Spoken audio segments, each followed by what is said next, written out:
Good morning, this is day 49, July 19th. We are off the coast of Cape May, just waiting for the tide to turn so we can go through the inlet. And while we're passing time here, we're also trying to get around this squall, just moving through here.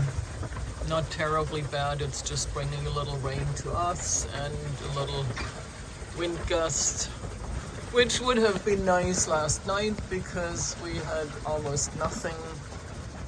Marty had to motor for a while because the wind completely died and we were just sitting there yet again.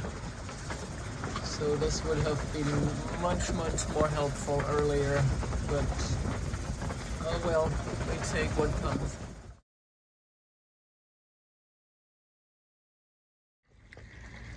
We're in Cape May, and even though this is supposed to be Marty's rest day, he found some growth on the boat, and that is slowing us down, and that's something we do not need. So he decided that he would go around the boat in the dinghy with the brush and get off the growth as much as he possibly can.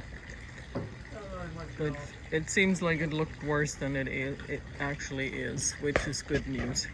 So this is going to turn into a real quick job. We made it here this morning after a very quiet night in terms of wind.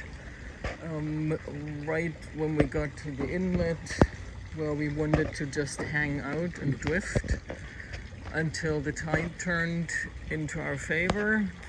The weather turned a little more wild with quite a rainstorm going through, so we had to sail up and down out there a bit. First we made it outside of the rain clouds, then they caught up with us right when the tide had turned and we went into the inlet. But we had planned on anchoring there first anyway because marinas have check-in times just like hotels do, and so we anchored right after the inlet for a couple of hours where Marty could catch up with some sleep. And now he's back to work. Here we're just trying to get the boat back into shape. I'm working on a couple of things with the bimini, and yeah, tomorrow morning we'll head out again for Delaware Bay, Virginia Beach, right. So we'll let you know how that goes.